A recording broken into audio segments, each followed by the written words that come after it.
everybody. Sorry, Welcome. Sorry. Start as we mean to go on. Hi, everybody. Welcome to Saint Misbehavin', the podcast about saints from people who are not. I am your host, Matthew Shadorn, and I am joined, as always, by my co-host and unindicted co-conspirator, Anna Domini. Anna, how are you doing today? I am okay. I'm a bit shocked to learn I'm uninvited because... Unindicted. Oh, it's a Trump reference. I see. When I was like, oh, that's going to be a funny thing to say next time we record. But I've never actually said unindicted co-conspirator before, and it's actually quite difficult to say. It's a bit tough. Do you want to do over? Nah, that's fine. Okay. I'm going to live with what I've done. Okay. You know, I can take responsibility for my actions, unlike some people. Unlike some people that we know Anna. of. What? Anna, how are unfair. you doing today? I'm okay. I would like to say that I'm nice and refreshed after our hiatus, but I'm still the same. So right. Unfortunately, no change on that front. But I'm excited to get back in the habit with my best bud. Had you changed anything about your life that would, or did you just expect things to just change? I wasn't doing a boring podcast every other week and having to talk to my boring granddad friend. You know what? It turns out this was the only good thing in your life, and you're like, oh my god, I've just gone steadily downhill in the month since we recorded. Well, I do think it's like it is an outlet for me to voice things and just be goofy, because I had a job interview the other week and I kind of forgot that I was meant to be being professional, and I just really enjoyed the conversation, and then I didn't get the job, unsurprisingly, but it was like, because it wasn't a podcast recording, it was a job interview where you're not meant to make people laugh, you're meant to make them think that you're a competent person. Yeah. So I guess what I'm saying is you've ruined my life, so thanks. Whatever. I think that, if anything, I'm a needed outlet for otherwise rampant unprofessionalism. Yeah, that's probably true, which you tolerate. I'm kind enough to tolerate, yeah, exactly. Yeah. Here, in this venue, where, no one else in the world would put up with this, frankly, shenanigans. That's the only word for it. Yeah, that's fair. So, you're welcome, once again. And you think you don't get anything out of this podcast? But, Anna, enough about what you're getting out of the podcast. What have you been putting into the world since we went on break? Have you done anything saintly or had anything miraculous happen to you since we last spoke? I've started to learn to knit, and I would like to say that is quite miraculous, because you literally get a ball of yarn and you turn it into a piece of fabric, and it seems quite magical to me. So I would say that I've been witnessing the miracle of my own creativity. Are you going to be doing saintly things with those, like making sweaters for shelter pets or socks for homeless people or something? I mean, we're a way off yet. I can do scarves. So okay. Yeah, I could hone and perfect my scarves. People need scarves. Yeah, people who want itchy necks, because I'm using very cheap yarn at the moment just because I'm a beginner, and so like as I'm knitting it and feeling it with my hands, I'm like, no, I'm not sure this would make a very comfy garment because it's horse. Maybe I could make hair shirts and then sell them to raise money for the podcast, and then that would be my saintly thing. That would be handy. Yeah, you know what? Or you could knit a couple nooses for various billionaires. Who knows? Anything like that would be helpful. Knit a guillotine. Yeah, that'd be great. Well, that's good. I'm glad you're adding to your skill set. Trying to make myself more employable somehow. Yeah, I mean, So if anyone needs a very slow knittist, hit me up. Is that the term? Knittist? It is now. I guess it's probably more like knitter, but... Oh yeah. Yeah, so if you have any ideas how I can transfer those skills to the world of work. Anyways. What about you? Lord it over me. What have you done? I spent 30 days in the desert and came out the other side enlightened. The desert in this case was various venues around Oxford, and the enlightenment was that, I don't know, I probably should stop running this comedy festival. No, I ran the This is a bit like that meme where Katie Hopkins is like, this is what it means to be right wing, and she's like painted a target on her forehead, and someone pointed out like, this is the perfect metaphor for being right wing, because that target is fake and you put it there yourself. Yeah. It's like to suggest that doing the comedy festival is saintly kind of neglects the fact that you entirely brought this on yourself. I'm not saying that it's saintly. I'm saying it's miraculous that it gets done at all. Right. Okay. Considering, like, I don't know, that I'm the one, I'm 100% responsible for it, and somehow it still gets done.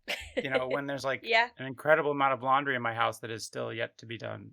Various stages of being done, like it's just sitting on a couch unfolded, or just dirty in the hamper, or there's just stuff sitting in the washing machine for several days that just could just be put in the dryer. But somehow. But this week you've been like vindicated in that, because loads of people who had their previews at the comedy festival have now been nominated for the big awards. Yes. So I take full responsible for that. Yeah, your sacrifice is worth it for the good of the arts. I need to start counting that, and then I can be like, last year's acts were nominated for a cumulative 500 awards or something like that. Yeah. But yeah, we did the it's done. It all went off with minimal hitches. Very few acts dropped out, and when they did, we were able to replace them all and not have to cancel any shows. So there were no angry mobs with pitchforks coming despite the after fact that there was a couple nights where we had a venue where the bar staff all got COVID, and so we had no bar staff. So all we could give people was free beer. No, all we could give people were cups of water, and we were like, "It's the the one festival in town where you get unlimited cups of water." Oxford Hydration Festival. There was some small acts of kindness. People were very nice to the acts. The acts were very nice to people. The audience members made friends, and there was a couple times where I didn't make the minimum spend on the bar in one of my venues. So rather than just give them the money to make up the difference, I bought a bunch of stuff at the bar, including like an entire box of different candy bars. And then at the following show, I just threw candy bars at audience members. Amazing. In a gentle way or in an aggressive, hostile fashion? It was a very hostile giving environment. It's like in The Simpsons when Mr. Burns throws out all those pennies and one of them like lands in like embedded in Lenny's head. Exactly, yeah. That was your act of philanthropy. I threw a bunch of candy bars at people, which they enjoyed. It was a fun time. I don't know, it sounds like you shouldn't have rewarded them for not buying enough at the bar. That sounds like it's their fault. It's not their responsibility to drink irresponsibly just to prop up my comedy festival. I guess so. The problem with that bar is I forgot how cheap everything is. So unless the room was totally full. I see. So you would have to be really irresponsible to. Yeah, I mean, I was just like, unless like we only had to do it like 2 or 3 times. We were at that venue. Was that Trinity? Yeah, that was at Trinity College. And it was a college bar. College bars are notoriously cheap. And we did a dozen shows there, only had to do it 2 or 3 times. Because we had pretty good audiences most shows, but a few shows were just a little, so we had to buy some candy bars and throw them at people. Had to. There's no other option. Fair enough. Well, that sounds very good. I mean, it's nice as well, like, to be able to offer something additional. Makes you seem very generous. More generous than you probably are. Yeah. So whatever. Some people would have kept all those candy bars for themselves. My wife was upset when I told her what I did. She's like, "Well, did you bring any home?" And I was like, "No, I had like 100 candy bars. Why was I going to bring some home? I'm going to get rid of them." Also, yeah, like giving free food to middle class people who have the spare funds to see a comedy show rather than the many homeless, hungry people in the city. You're an asshole, is what I'm saying. What? You know what? It wasn't good food. It was bad food. So you're poisoning the rich middle classes, so it's okay. Exactly, yeah. So I did that, and now it's over with, and now we're on to new projects, I guess. New ventures. Maybe. But we're also back to this old venture. So, Anna, today is August 27th, 2023. Who is today's saint? So today, we're looking forward to tomorrow, which is the 28th of August, because that is the saint day of St. Augustine. Ah, of St. Augustine, Florida fame. Sure? I don't know. I don't know. No, of Augustinian, the biblical theory and his confessions and all kinds of famous stuff. Yeah. Okay. Yeah. You've and a city in Florida. Actually, I think it claims to be the oldest city in America, which I think erases a lot of Native American cities, especially in like the West. But whatever. That's our official attitude to colonialism now. That's our official attitude to Florida, because it's like we can't stop it, so like whatever. I don't know, whatever. Do what you want. You're wrong. Don't your parents live there? Yeah, and it's awful. Whatever. Yeah, also I've just noticed, this will give you a clue as to the state of my brain, but I've just noticed that Augustine includes the word August. So I don't know if that's pertinent or just a coincidence. You think that's where the saint gets his name from? No, it was Caesar. Do you think where the month gets Caesar his name Augustus, from? But is it the month? Oh, wait. No, that was because it was July and August were Julius and Augustus. Yeah. Caesar, and then they were the 2 extra months that were added. Because September sounds like 7, but it's actually the ninth month. That feels like a real Roman emperor move. Just like, we could put you at the end of the year. No. Put me right in the summer. We want it nice and hot, Yeah. But then September, November, December, that makes no sense. No. We don't care. Which one of us has the laurels on his head? Me. So they were here for a good time, not a logical time. Yeah. All right. So what's St. Augustine's deal? Other than being named after a month. Yeah. So he was around in the 4th and early 5th century. Mm-hmm. And much of what we know about his life comes from his autobiography that you already mentioned, Confessions, in which he recounts his childhood and his conversion to Christianity. Ah. The later biography was written by his friend Posidius in the 5th century. Mm-hmm. Which is like, that old biography is bullshit. Let me tell you the real deal, right? Yeah, the unauthorized one. Yeah. I guess it's like, it was written by his friend who wanted to clear up the record. Yeah, this is based on an amalgamation of both of those, I guess. Okay. So Augustine was born in Thagaste, which is modern-day Souk Aras in Algeria. Ooh, it was Ferris Day? Thagaste. Thagaste? Is there a G in there? Thagaste, yeah. Oh, okay. Was it the sound? I feel like my pronunciation was as clear as it could have been. That's fair. It was hitting my ears weird. It's a whole new thing. And I was like, what's going on with Well, that? it's in Africa, so I think that's racist of you. Well, as they say in New Jersey, forget about it. All right. No. Oh my goodness. So he was born in Algeria.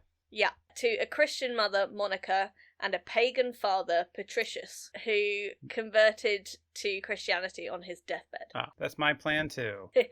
His family were probably Berbers, an indigenous people of North Africa, but they're thought to have had full Roman citizenship, and they were part of the honestiores, which was like a Roman upper class of citizens, which translates to honourable men.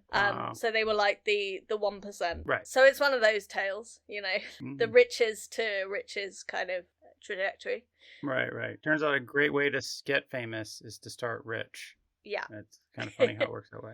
Is honorable men the same way that people use the term gentleman, which the idea of a gentleman was not necessarily a man who was gentle. It was a man you had to be gentle to. Yes. Like, these are honorable men. They don't do honorable things. You have to honor them. Yeah. And basically, honestiores were exempt from punishment from certain crimes. So the more things change, the more they stay the same, guys. Indeed. That's depressing. Well, it's all. At least they were explicit about it, rather than it being underhand, I guess. Yeah.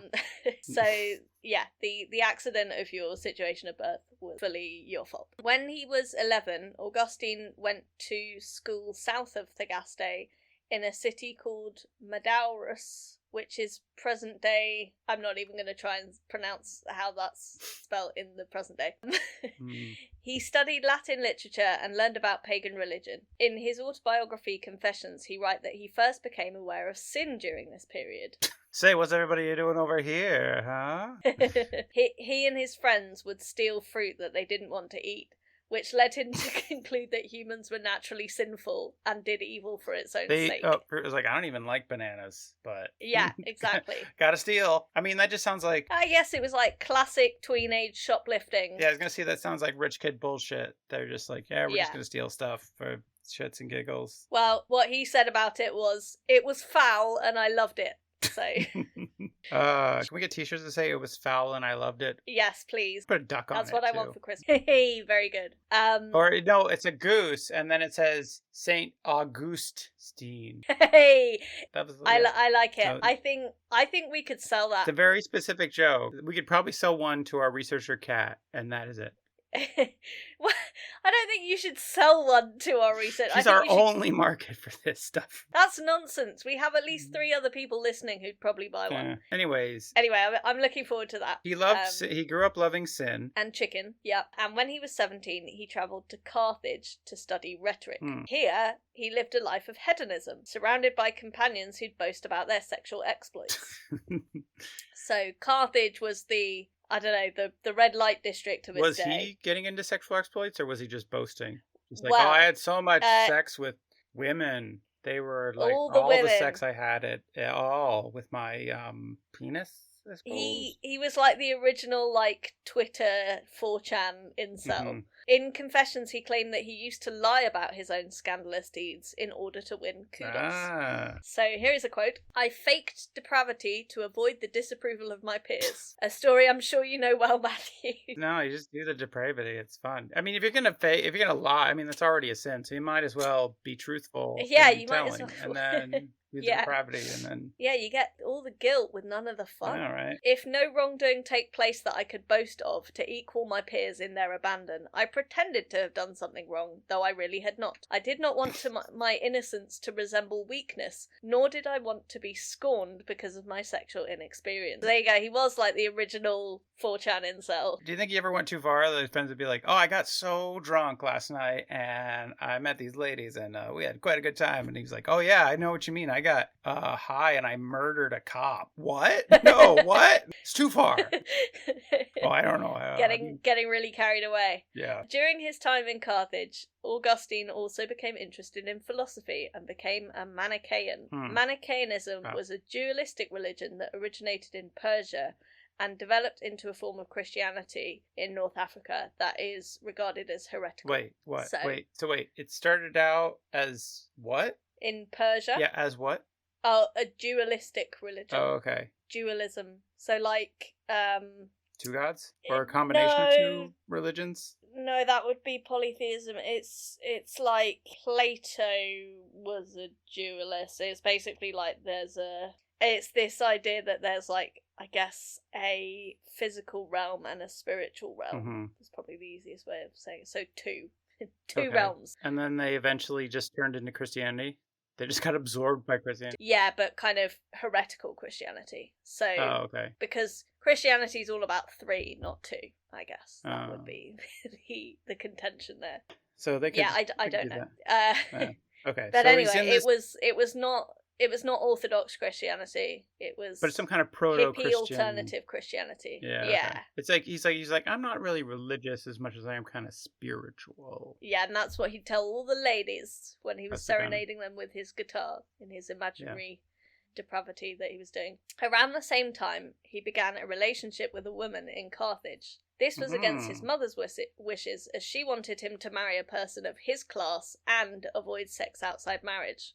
So he finally lived out his boasts of being sexually active. He finally got some sin in there. Yeah. Was he just like, oh, this is what everybody was bragging about? I really should have gotten in on this earlier. Yeah. This is much more fun than making stories up. Yeah. I was like, oh, okay, I see now. It's this is where the real fun is. But he ignored his mum, and the relationship continued for more than 15 years, and the couple had a son named Adeodatus. So, out of wedlock. Scandalous. From 373 to 374, Augustine taught grammar at Thagaste. That's how I'm pronouncing it now. And in the following year, he moved to Carthage, where he taught rhetoric for 9 years. He believed that the best rhetoricians, rhetoric people, practiced in Rome and set up a new school there, but he was met with apathy, which is, I think, is fair enough. It's like if you went to Hollywood to set up like an acting school. Right. Everyone would be like, oh, who do you think you are? Yeah, he's like the prettiest girl in his hometown. He's gone to Hollywood, and he's just like, oh my gosh, it's much more difficult to be a star than I thought it would be. I thought I'd come in here and blow the doors off of everybody, and everybody in Rome was like, maybe this stuff plays in the sticks, but around Rome, we've got our own. I got your rhetoric right here. He didn't even know, the rule of repetition, the rule of three. He was a total novice. Yeah, we've all seen it. Guys who are comedians, and that would probably be more to our own experience, which is like small town comedians are like, I'm going to the big town, and just like, good luck with that. Yeah. It turns out it was customary for students to pay their fees on the last day of term. So what they would do is go to classes and then not show up on the last day, which is a great loophole, I think. Yeah, like sex work with teaching, you should get paid up front. That's how colleges work now. That's one of the many things that sex work and teaching have in common, I've heard. All the emotional labour that you have to do as well. Right. With college, you pay up front before you get fucked. And same with sex work. Right. But then, like, they went to all the classes, right? So it couldn't have been that bad, right? Or else they would have just not gone. Well, like, then, but it's like, I guess it's like, oh, well, this is fine, but not if I have to pay for it. Yeah. Do you know? This seems like it's from Augustine, yeah. Augustine's point of view. So he's just like, they really enjoyed my class. They were just stingy, mean city folk who stole. Exploiting the country bumpkin and his small town ways. I mean, I guess he was a teacher of rhetoric, not business. So he didn't think it through that well. Or maybe it's like, you know what, this is exactly the rhetoric I was teaching them, so I should have seen this coming. I guess so. I guess argue your way out of paying a fine is like the first lesson of rhetoric school. Yeah. I don't know. Clearly I didn't go to rhetoric school. I'm not quite sure how rhetoric differs from philosophy. Well, it's like debating, isn't it? Yeah. I suppose you would argue that... Oh, I suppose you would argue. That's it. Okay. Finished. Yeah, no. One could say that philosophy is about trying to determine what's the truth, whereas rhetoric is trying to win other people over to your point of view. Oh, so he did not win people over to the point of view that he should get paid for his time and services. Yeah. Okay. Yeah. So then in that way, he is a poor rhetoric teacher. He is a poor rhetoric teacher, you're right. So Augustine, he's a bad teacher, and he gives up. Does he give up on rhetoric then? Does he head back to a small town with his tails between his legs? Weirdly, I don't know why I said multiple tails. I hadn't even mentioned his 3 tails. That's so weird that you intuited that. You get that vibe from him that he's got a bunch of tails. He's like, I don't understand why I'm so off-putting, and he just never mentions the fact that he's got 3 tails, and everybody is really weirded out. It's like, I think they just didn't get me, and it's like, no, everybody just was freaked out. And like completely put off. Has he got a tail? Oh my goodness. Anyway, so what happens after he fails as a rhetoric teacher? Well, during this time, it's thought that this was when he began to reject Manichaeanism, although he'd begun to question it back in Carthage after meeting the Manichaeanist bishop Faustus of Mileve, who he found disappointing. It's like, I've been following this guy? Oh my god. Yeah. This is clearly an unhinged person. It looks so much better on paper, but now that I see him in the flesh, I think that I made a big mistake. Well, that's it. It's like you're reading the text in like the voice of like a cool, inspiring person, and then it's like, oh, that's actually the ramblings of a lunatic. See, that's the thing. Is like if you heard the Sermon on the Mount, but it was like, guys, I'm telling you, the meek, they're gonna inherit everything, and it's gonna be, and you'd be like, oh my god, it's like, oh no, that's not good. That's why it's all good that it's all written down. We don't have to worry about, or even if he just had a high voice, it's like, guys, I want to tell you about the meek and how they're gonna inherit. You would say that with your meek ass voice. Be like, sir, have you heard about the meek, sir? One of you's gonna betray me. Yeah, your voice already did, you bitch. Wow. So around this time, wait, not around this time, 10 years later. Oh no, okay. After teaching rhetoric for 9 years, in 384, he was appointed professor of rhetoric in Milan. So clearly he was good enough at rhetoric to convince the people above him that he was good at rhetoric, but not good enough to convince people to pay him. Wait, so he did 9 years of teaching rhetoric for nothing, or? Yeah. But remember, he was kind of an aristo, sort of one of the 1%, right? So he could do, he could do whatever he liked, really, messing around. I guess so. No, that's annoying. I guess that's kind of how a lot of academia works now. Yes, that's very true. If you are kind of self-funded, you can afford to stick around with the low pay, and then eventually get promoted to being academia, the arts, it's like, surely a bunch of other stuff.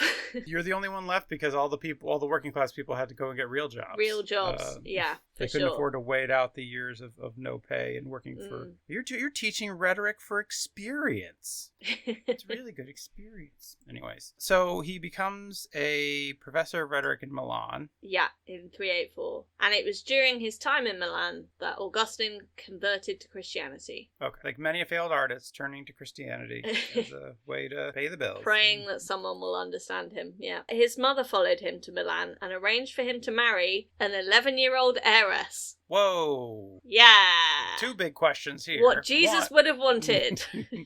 Number 1, I think number 2 doesn't need to be spoken. But number 1, what happened to his first wife who he had the kid with? His mum objected to that woman because she wasn't in his class, and I think if you heard me correctly, you'll hear 11-year-old heiress. So it doesn't matter if she was a child because she had a fortune. Okay. Well, I mean, I feel like 11-year-old cancels out heiress.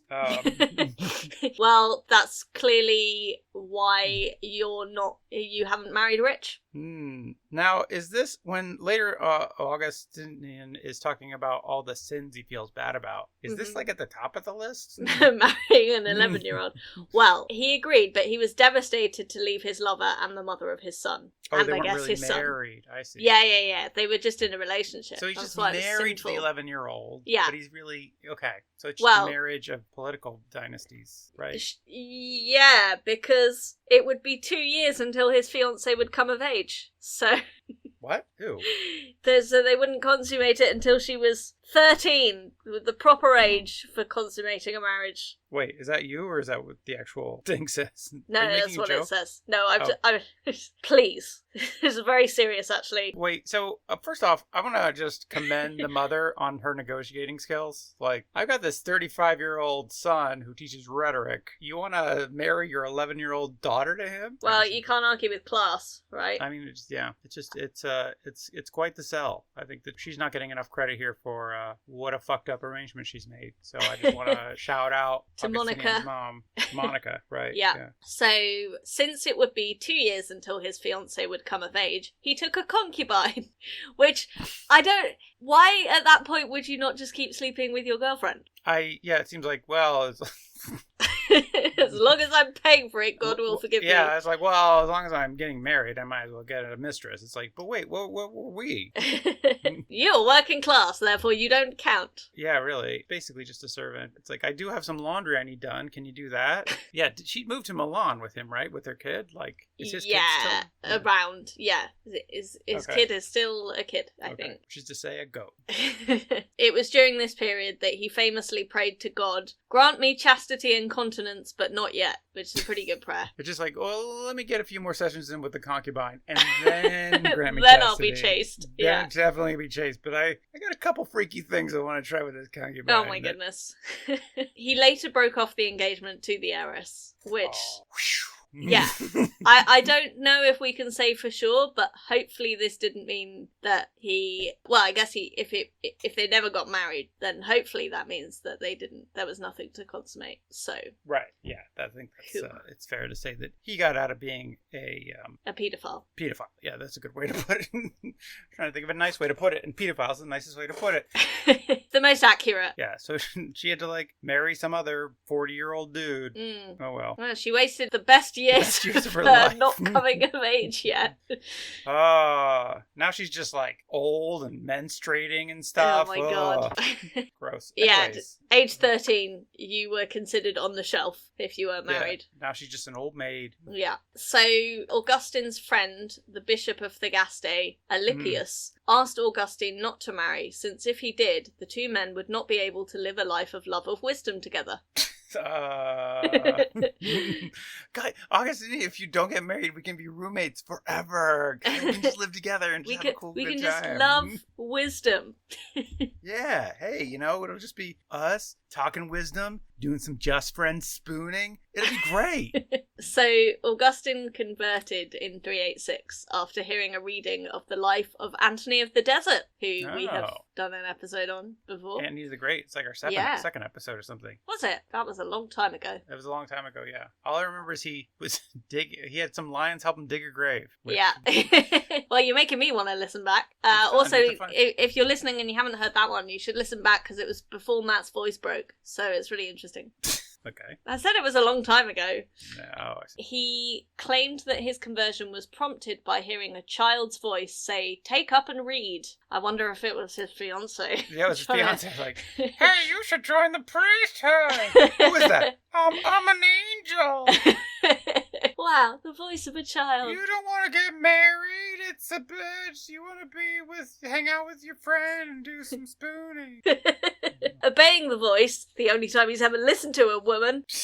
He opened a book of St. Paul's writings at random and read the passage from Romans 13, verse 13 and 14, which says, "Not in rioting and drunkenness, not in chambering and wantonness, not in strife and envying, but put on the Lord Jesus Christ and make no provision for the flesh to fulfill the lusts therereof." So Wait, say that again? I'm sorry. I think it's like, put your money on Jesus? Maybe, but not put. Always bet on Jesus. Yeah, put your eggs in Jesus's basket, not in the basket of rioting and drunkenness. I think. Right. Put your and forget about lust. Put your life in Jesus' hands, not your hands there we go. Down your pants. Yeah. Right. Yeah. Okay. All right. I mean, you know how it is when you're like, what should I do with my life, and you just flick to a random page of the Bible, and you're like, I'll do that. That's why sometimes I blow up a city. No, what's a better one? That's pretty good. I don't know. Yeah. Seduce your dad. Yeah, good Bible knowledge. Yeah. In 387, he was baptized by Ambrose of Milan, who I think was also a saint. In the same year, Augustine returned to Africa with his son Adeodatus. Monica, his mum, died in Italy while they were preparing to embark, and Adeodatus died soon after at Augustine's family home, which I don't know, sounds like it was a trap. Because they went back to Africa, in Algeria, right? I couldn't find any information about the cause of death, but it seems very convenient. The cause of death just said, it's the 5th century. It's like a shrug emoji. Yeah. It's like it could have been anything, so yeah, okay. Augustine sold his patrimony, which I think is like his inheritance, Inheritance? Yeah, and donated the money to the poor, but he kept the family home, which he converted into a monastic foundation. Okay. So, he doesn't believe in inherited wealth, but he does a little bit. I mean, kind of. I mean, that's the ideal for wealth, is that you just want, I have a place to live, I have a roof over my head, you have that security. Yeah, that's true. That's a big deal. And then I think, excess wealth beyond that is really silly. So, yeah. So I applaud Augustine and his Marxist ways. I'm not sure anyone would agree that Augustine's a Marxist, but I mean, Jesus was a communist, so yeah, I mean, if he was a good Christian, he would be, but I'm not sure he was. Anyway, in 391, Augustine was ordained a priest in Hippo Regius, which is present-day Annaba in Algeria. Wait, it's the Hippo region of Algeria? I guess so. That sounds great.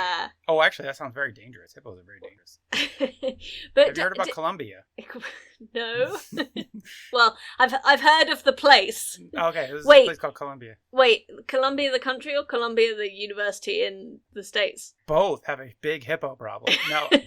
The nation of Colombia has a huge hippo problem because Pablo Escobar, the famous drug lord, had his own private zoo that had 2 hippos in it. And after he was arrested, the hippos got loose and they just started breeding. Oh, wow. And so there's a ton of hippos in Colombia. And since they're an invasive species, they have no predators, but they're extremely dangerous because hippos are very dangerous. Wow. So the organized crime problem was just replaced by a hippo problem. That's an organized hippo problem, or disorganized hippo problem, I guess. The best thing about hippos is they don't eat meat. They're vegetarians. Right. So they seem to just kill for fun. Oh, like Augustine when he took that fruit off that tree that he wasn't eating.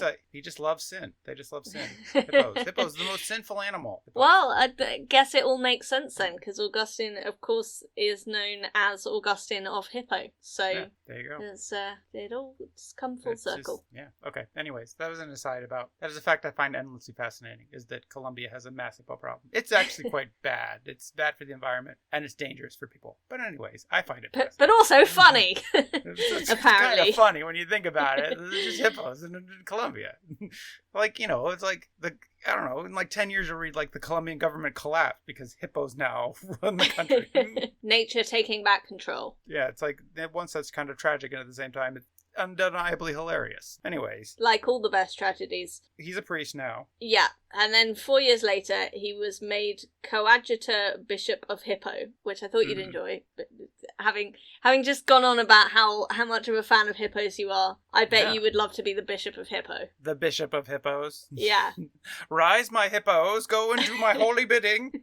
And later became a full bishop, a position he held until his death 35 years later in 430. So after that, he just lived in the convent doing theology, basically. So he just sat in his little monastery, doing his ivory tower. Yeah, I mean that's the thing, right? Because Augustine is one of the great thinkers of the early church, right? Like his confessions and whatnot are a big cornerstone of teaching. Yes, he is most widely known as a theologian and philosopher, as opposed to a horn dog, and was one of the most prolific Latin authors, writing. But he should also be known as a horn dog, though. Don't you think? I mean, here's a guy who had a girlfriend, a fiance, and a concubine at the same time. All at the same time, that's true. I mean, that guy's pretty... I mean, let's not mention that the fiance was 11, but it's still pretty cool. When you think about it, it's just the fiance. He's not married to her or sleeping with her. It looks cool on paper. It's like he manifested his, like, naughty lifestyle after boasting about it so long. And then it just happened. Yeah. So he's one of the most prolific Latin authors, writing over 100 separate works, including writing against heresy. He also wrote biblical commentary, texts on Christian doctrine, sermons, and letters. Cookbooks, some travel guides. When in the hippo region, avoid the hippos. he had a pretty great sex guide. He's like, here's how to please the ladies. If anything, the opposite. So, for Augustine, the evil of sexual immorality was not in the sexual act itself, but in the emotions that typically accompany it. Hey, he liked to fuck with no connections, man. Yeah, and that's what God wants, apparently. He was like a real fuckboy. He's like, I'm not trying to catch any feelings here. I'm just trying to get wet. Oh. That's a direct quote from Augustine. Page 3 of the Confessions. Yeah, look it up. It's in Latin, so you probably didn't get it. So, on Christian doctrine, Augustine contrasts love, which is enjoyment on account of God, and lust, which is not on account of God. So, basically, if you see someone who fills you with lust, and you go, oh God, then it's okay. Then it's okay. So if you that's why you say, oh God, during sex. He's the guy who started that. For many reasons. He's like, look, you can do as much fucking as you want, but you gotta bring God into it. So just keep saying, oh God. Oh God. So Augustine claims that following the fall, sexual lust has become necessary for copulation, as it is required to stimulate the male erection. So that... Hey, we all wish it was different, don't we? But that's just the way it is. And then there's the only way to have sex is for there to be a male erection involved. I mean, but like, isn't this like entrapment on God's part? He's like, you gotta have the lust. It's like, well, whose fault is this? Yeah.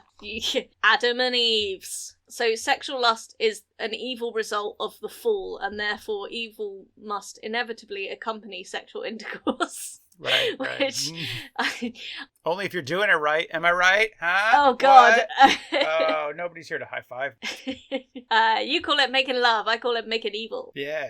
Yeah, this is deeply problematic, because if you're going to say that all sex is evil, then that sort of muddies the idea of consent and, doing sex ethically. Well, it also, like, makes you feel bad about every physical urge that you have, even though it's all totally natural and, like, part of, like, human reproduction and, like, emotion and whatnot. So even if it is consensual and it is pleasurable, God forbid, that's bad in August. Yeah, and you should feel bad about it. Yeah. You should feel bad about it. So, yeah. I mean, the way that I heard this explained before is, like, everybody has original sin because your parents had to have sex to have you, and that's a sin. So therefore you were made out of sin. Yeah, you're just made out of sin.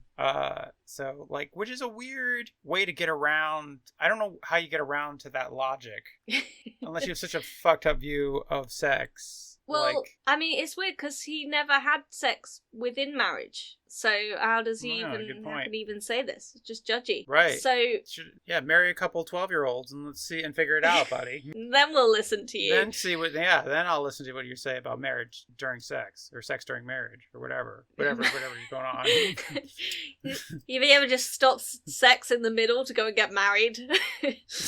Oh yeah, that's how I roll. That's what it sounded like. So following the fall, even marital sex carried out merely to procreate inevitably perpetuates evil. as you were saying. And for Augustine, proper love exercises a denial of selfish pleasure and the subjugation of corporeal desire to God. The only way to avoid the evil caused by sex is to not have sex. Okay. However... I sense a loophole coming. It has to be, otherwise you can't disseminate the religion, right? If you don't mandate sex within it somehow. If you're two bishops who are roommates and you talk about wisdom, it doesn't count as sex. Yeah, that's right here in the treatise. No, so sex within marriage is not a sin, although it necessarily produces the evil of sexual lust. So as long as you're not enjoying it, it's okay. Okay. By the sounds of it. So as long as it's really bad, it's fine. Yeah. Maybe it's the thing is he was really bad at sex, and he's just like, it's only godly if it's really bad. So actually, I was doing the best sex. I mean, that fits with his whole like incel identity, right? Yeah. Just projecting at large. Yeah. It's like making you have an orgasm would be incredibly sinful, right? God prevents me from doing that. Yeah, foreplay is probably the most sinful thing we could do, really, when you think about it. So when you said get it wet, actually, I mean, why am I dwelling on that? That's gross. Yes. So before the fall, Augustine believed that sex was a passionless affair. So in the summer? Yeah. No, before when Adam and Eve first did it, they didn't have fun, is what he's saying. Yeah, it was basically like shaking hands. Yeah, he described it as just like many a laborious work accomplished by the compliant operation of our other limbs without any lascivious heat. So yeah, just like shaking hands. Boy, can that be in your wedding vows? Oh god.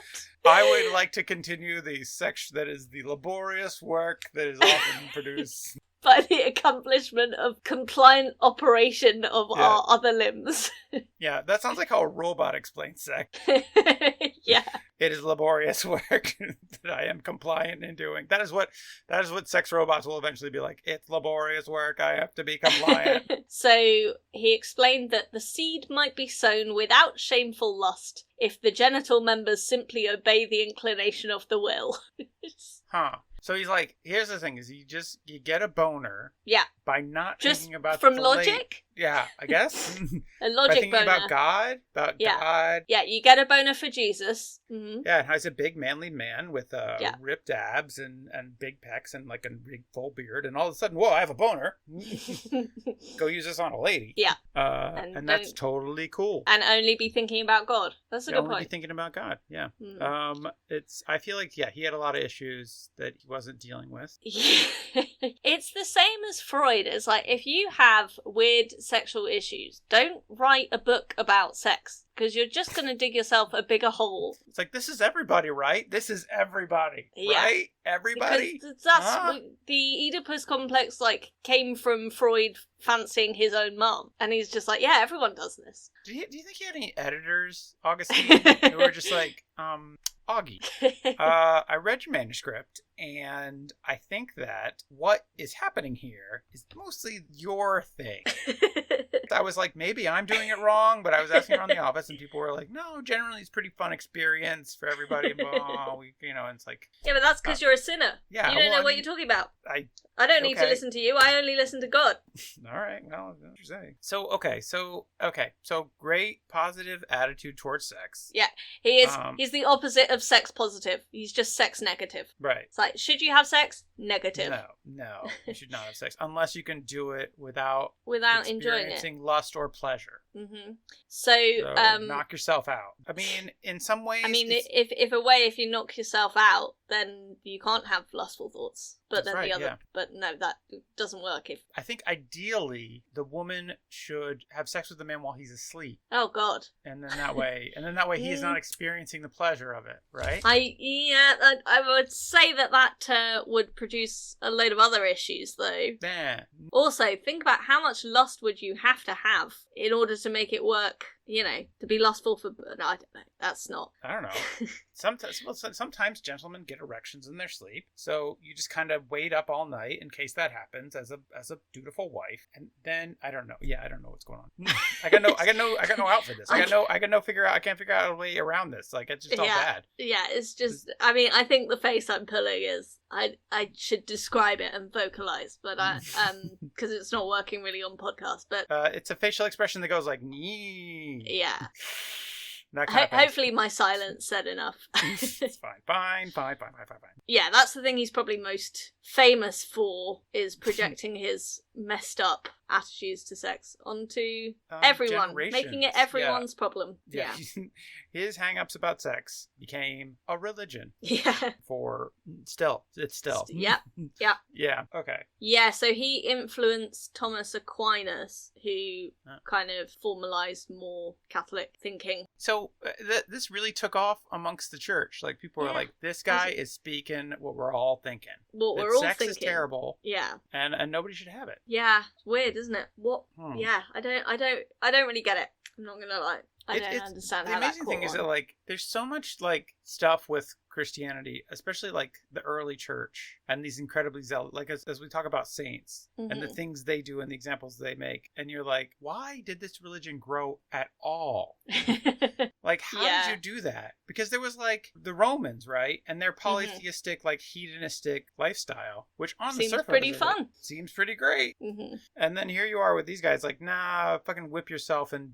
Yeah, wear hair shirts. Wear hair shirts and never get a boner. You know, it's just like, it feels like that'd be a tougher sell. And yet somehow... Yeah. Well, you know, you doubted Augustine's rhetoric, but I guess he showed you, didn't he? Yeah, in the end, yeah. When he was failing in Rome, he's like, I'm going to show them, I'm going to make everybody believe the craziest shit ever. That was it. He was just like, I have to prove that I'm good at rhetoric. I'm going to see if this catches on. And then somehow it did. And that's where messed up Catholic beliefs come from. Is just this bet he probably had with one of his students or something. Yeah. He's like, oh no, that was ironic. It was a joke. It's supposed to be satire. I mean, to be fair, like, we read all this stuff in translation, so the idea of, like, you know, any underlying irony or sarcasm could potentially get lost. Right. So he could have been, like, the funniest guy of the 5th century. And then, well, I mean, grant me abstinence, but not yet. Pretty, yeah, exactly. I think we cracked the case on the Augustine thing. Yeah. We should write a letter to the Vatican. Signed, the Saint Misbehavin' Podcast. You know the Machiavelli's The Prince, which is like the Bible for sociopaths? So the Bible? It's kind of the how-to manual for being a sociopath, which is apparently it was like a satirical piece. Okay. He never meant to be taken people seriously. Who are Machiavellian aren't actually being Machiavellian because they're taking themselves too seriously. Yeah, it's like you fucked up. This is the problem with satires. You just can't do it because people are real dumb and they're never gonna get it. It's like when I used to do my I Own a Fortune character. So I did a gig once in North Oxford, and one of my friends overheard someone in the audience going, well, she tells it like it is, which is just like, no, that's the opposite of what I was going for. That's the problem, yeah. Because you did that once for our MP. Our Labour MP, and she thought it was hilarious. Yeah, and then you do it for conservatives, and they think it's hilarious too, but completely non-ironically, which is really, that's very upsetting. So, but I'm bridging the gap, you know, just appealing to everyone. You're all things to all people, so. Just like Augustine, maybe. Yeah, all people except for women. Yeah, and anybody who enjoyed sex. Which again, like, you know, perfect precursor to Jordan Peterson, I'd say. It is that thing where, you know. He was the one who was just like, when WAP came out, he's like, women's vaginas don't get wet. That was Ben Shapiro, I think. Ben Shapiro. It's like, oh, you're really telling on yourself there. Yeah, I mean, I love when, like, right-wing incel types are just like, we all know women don't enjoy sex. Yeah. Like, do we? Yeah. It's like, bro, you're doing it wrong. I'm sorry. Like, that's a technique issue on your part, not a failing of an entire section. Stop shouting it to the national and international press. Anyways, sorry. So shortly before Augustine's death, a Germanic tribe called the Vandals invaded Roman Africa and besieged Hippo. So much graffiti. Well, yes. So they besieged Hippo, which, again, great phrasing, I think. That's how the Colombian government are going to take back control one day. Never surround a hippo. They're very dangerous when they're surrounded. Yeah, but if you've got the numbers, it's okay. No, it's not. They're very dangerous. And they're faster than you think. What if you had tanks? Would that work? How many tanks? Anyway, don't kill hippos. That's not the way Unless to you're Columbian. deal with that. Unless it's self-defense. Then you have carte blanche. Surely it would be Carta Bianca. I don't know Spanish. In his final days, Augustine is said to have excommunicated himself in solidarity with sinners. He died on the 28th of August, and soon afterwards... Wait, what happened with the Vandals? I'm sorry, we skipped over the Vandals. No, we didn't. We're getting to it. It's just a bit of context. Wait, okay, so he excommunicated himself in solidarity with sinners. Yeah, so I guess he was like, I'm officially not a priest anymore, I'm just a regular guy. Just a regular sinner, just like you guys. Yeah, sort of the opposite of a deathbed conversion, I guess. Yeah. Very weird. I respect his move towards solidarity as a fellow Marxist. He's like, I am of the working class. Yeah. I will not be part of this bourgeois priestly class. Yeah. I am a working man. After enjoying all the benefits my whole life, I renounce that. Just like you, I also don't enjoy sticking my erect penis in an incredibly dry vagina, as all of them are. Gross. Yeah, sorry. Soon after his death, the Vandals burned his city, destroying everything apart from Augustine's cathedral and library. Oh. Which is lucky, because otherwise we wouldn't know about any of his stuff. Oh, okay. And then, life would have been so much better for so many women. Are they going to say, like, the Vandals came and he's just like, I'm not in charge anymore. You guys are in charge. I'm going to go. Maybe that was it. Is it solidarity or cowardice? I'm excommunicating myself to the next town over. So, I don't live here. I don't have anything that you want. He runs into the Vandals on the road. Oh, you're looking for that church? It's right up there. Easy mark. So, okay, so the town burns down except for his very important writings. Yes. I like to think that there was another library of a very sex-positive theologian. That got burnt, yeah. That got burned. And it's just like, wow, it's a real sliding doors moment where, like, could have had a much... How much more feminist the Catholics could have been, who knows? Yeah, or just fucking human, right? Yeah, with emphasis on the fucking. Yeah, and humans. Only fuck humans. Adult Not humans. Hippos. I'm so only confused. Adult humans. Yes. Anyways, do not try to fuck a hippo. That is the quickest way to get fucked up by a hippo. Is to try to... anyways. That is the official position of this podcast. Did I ever tell you I once saw the world's oldest hippo? It lives in Florida. Anyways. Oh, I mean, I didn't know where that sentence was gonna go, but I'm glad it went that way and not another way. I just didn't think. Anyways. So yeah, that was his life. You sound unimpressed. Yeah, I don't know. So he excommunicated himself, his stuff was burned down, and then he just later died of natural causes? No, he died before his stuff was burned. He was dying. He was, like 80? Nearly? 76? Oh, wow. Okay, so he was 76. Yeah, natural causes. Okay, he died of natural causes. Yeah. And I guess went to hell because he was excommunicated.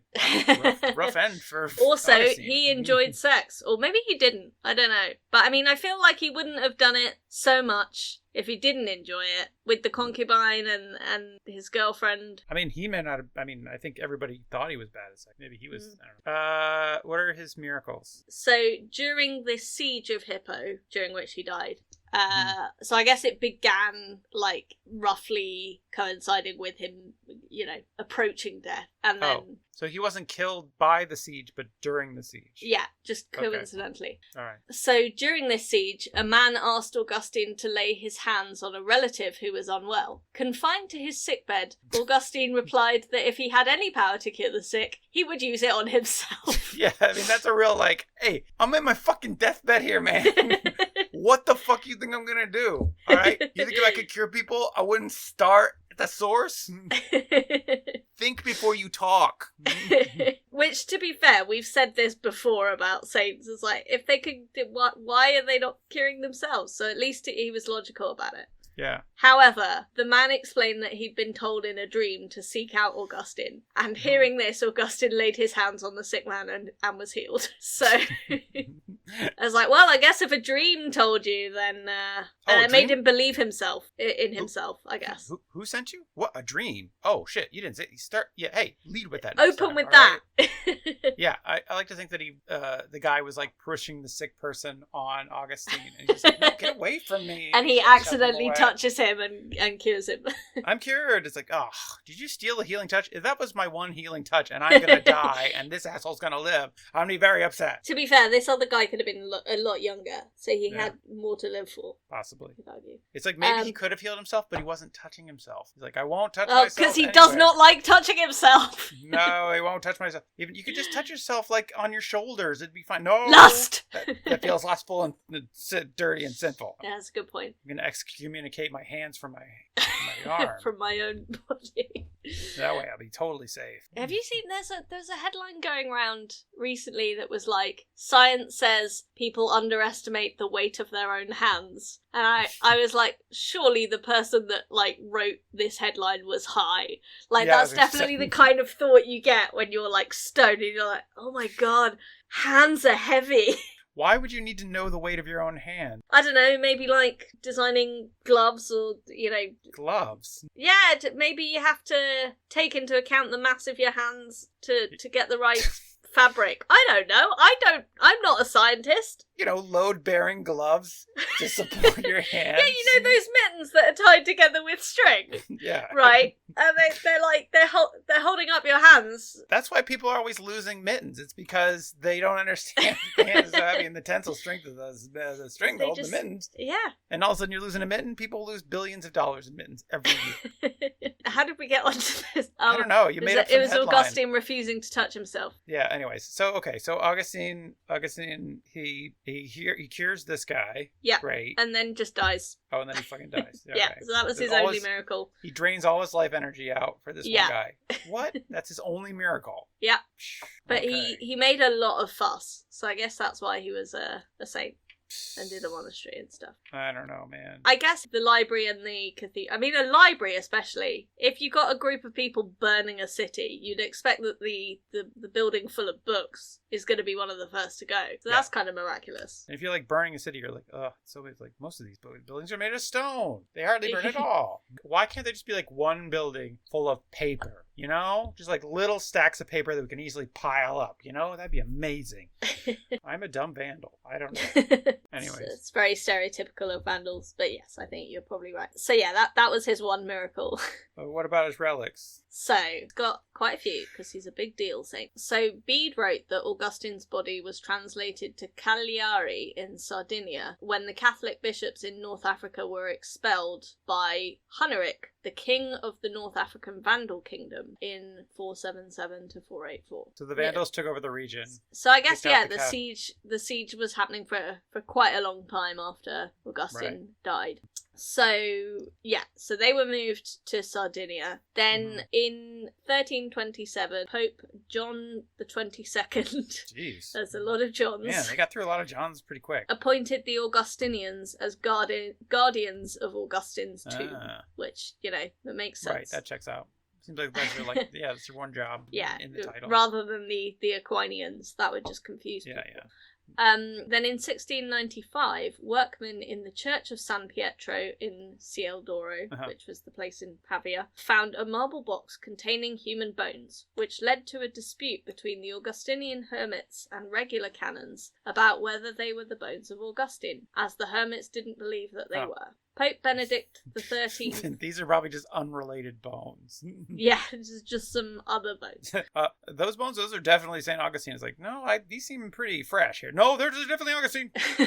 No, this is definitely Augustine. These bones are wearing Steve's ring, and Steve's been missing for months. I don't know, I'm pretty sure those are Augustine's bones. Yeah, if you're ever in a tight spot and you need to hide a body, claim it's saint relics. Yeah, they're just relics. So Pope Benedict XIII ordered the Bishop of Pavia to make a judgment, and he decided that the bones were indeed Augustine's. Okay. Then, 5 years later, in 1700, the Augustinians were expelled from Pavia and took the relics of Augustine to Milan. Okay. Wait, why were they expelled? They just wouldn't let it go.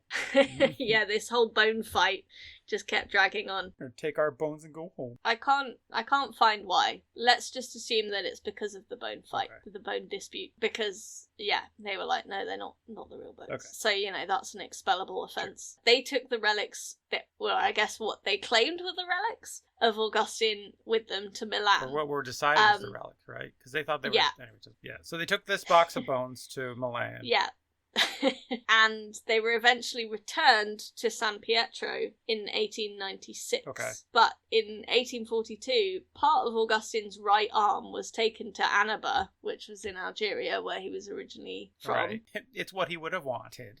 Well, yeah, that's the site of the St. Augustine Basilica. Right. So there's a life-size statue of Augustine with a glass tube in the arm, and in that glass tube is an actual bone. That's so you know what they did like one of those recreations. Points for creative display there. I dig that. Like it's a totally normal statue except for this glass bit where you can see the bone, right? That's kind of great. I would say that's kind of modern arty, really. Like the cow in formaldehyde. Yeah. Similar vibe. I also love the idea, like, it's a life size. It's like he was only 4 feet tall. Very short man. A lot of people know that. Yeah. So, yeah, that was his life and his afterlife. Can you guess his patronages based on that? Is he the patron saint of honorable men? Is that the original name for incels? Yeah. No, he's not. He is the patron of theologians and philosophers. Okay. So depending on whether those are honourable. Yeah. But no, not the Roman 1%. Is he the patron saint of loving sin? You just can't get enough of that sin. Yummy, yummy, yummy. Give me that sin. Oh, good so sin. Yum, yum, yum, yum, yum, yum, yum, injected into my vein. Yeah, but he only loved sin before he was Christian. I think he never stopped really loving sin. That wouldn't make sense. If you stop loving sin, then it's not... That's where all his problems came from. It's not... Is it sinful? Yeah, it's not a big deal to give it up, right? And then is it really that holy to give it up if you don't actually love it, right? Yeah. Unlike sex, which was completely unpleasant. Is he the patron saint of unpleasant sex? Not a sacrifice at all. Yeah. Well, he's the patron saint of Catholics. No, he's not. Is he the patron saint of long-distance relationships? He was in a relationship with that lady in Carthage, and then he's just like, you know what, I gotta give this up, back to Carthage. No, I don't know. I don't know if there would be a Catholic patron saint of long distance relationships, because I imagine that Catholicism disapproves of phone sex, right, because it generally involves masturbation. But like, you know, so you got a guy on a crusade or something, you know, separated lovers or separated spouses, things like that. There's got to be some patron for that, I suppose. But then the way you'd keep the relationship alive is just by praying, right? It's like there's nothing you can do. And erotic letters. Oh, she sent me an etching of her breasts. Nah, it's very much not Catholic. No.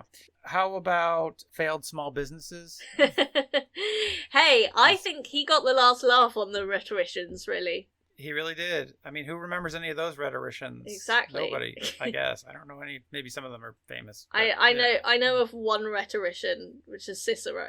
It's a famous one. That's pretty much it. Yeah, but did he turn 1 billion people against sex? The greatest feat of any rhetorician ever. Yeah. Did you take the most natural thing in the world and just make you feel bad about it forever? That is a sign of a good rhetorician. Yeah. Nope, he is not. I guess it comes under philosophers, probably. Right. So he's a patron of philosophers. Okay, but not failed philosophers. No. Just regular philosophers. Just regular ones. Is he the patron saint of child brides or child fiancés? Oh my god. Just child fiancés, not once, you know. Okay, I don't want to say that Catholicism doesn't have a patron of those, because I wouldn't put money on that. But it's not a celebrated part of his past. Let's put it that way. All right. It's something we all want to kind of forget. Yeah, exactly. We just remember that he was a cool guy with a fiancé, a mistress, and a concubine. He's the patron saint of hippos? He's presumably the patron of Hippo. Right. But that's not the same. But not the animal, the hippos. No. Whither the hippos? Who will be out there looking out for hippos? Maybe we should campaign for him to be the patron saint of hippos as well as Hippo. Yeah, as long as he's there. Fireproof libraries? Unburnable books. Yeah, wow, handy. He is apparently the patron of sore eyes, or against sore eyes, probably. Against sore eyes. Which I guess you would, if you were in a library that was burning, your eyes would be pretty sore from all the smoke and the ash and dust and stuff. So. Right, but in a fireproof library, that's not an issue. Yeah, that's true. Yeah, is he the patron saint of sights for sore eyes, or just What about his whole life suggests he would be a sight for sore eyes? No, I can't imagine anybody was super happy to see him. Especially that girlfriend that he had, and he was just like, I'm going to get a concubine too. And just like, the fuck. Yeah. Anyways, what are all the rest of his patronages? So I've kind of gone through them when trying to make my tenuous links, but I'll go through them again. So he's a patron of printers, theologians, philosophers, sore eyes, brewers for some reason. Wait, you gotta drink the lustful thoughts away somehow. Yeah, you gotta tamp those thoughts down. I mean, famously, that's one way to put out the fire, isn't it? So yeah, it makes sense. He's part of the the brewing abstinence industrial complex. Look, you can be sober or you can be horny. But you can't. Those are the those are the two genders: sober and horny. Look, if you don't want people horny, you got to make them drunk. That's the only way to do it. You can't, so sacrifices had to be made. That's Catholic logic. Actually, to be fair, like, that is a stereotype about Catholics, that they enjoy drinking. So it's it all connects up. Helps tamp down the thoughts. Yeah, there you go. So brewers, and then a bunch of places, including Bridgeport, Connecticut. Don't know why. Okay, seems like a place where people don't enjoy sex. So Here we go. Perfect. San Augustine municipality in the Philippines. Okay. The one in Florida too? Probably. It's not on this list. Because that's a town people enjoy fucking. Oh my goodness. Some other places in the Philippines as well. And the bunch of places was in fact Connecticut and the Philipines. Oh, a bunch of places in the Philippines. Yeah. Right. Not even Hippo? I don't know if it exists anymore. Oh, okay. Yeah, I guess that'd be good point. Yeah. I see. So printers. I mean, he certainly made a lot of business for printers because he made like 100 books, right? Yes, that's a good point. And also, I guess he saved the library, so maybe printers would be thankful for him, not letting all their work go to waste. Though I think that, like, if the library burns down, it's like a lot of work for printers. Oh, that's true. That's very true. And then, I can see theologians and philosophers. That seem to be his big bread and butter. The brewery thing doesn't make a ton of sense. Well, we just explained how it makes all the sense. It makes a bit of sense in that way. I don't know. I thought he did more patronages, frankly. Yeah, because he's a big deal. But he doesn't have a lot of those miracles, and I think that's true. Maybe there's a correlation. They're like, you can't be in charge of too many things because you don't have the magic juice. And we know his juice was not magic. That is one thing we can categorically say.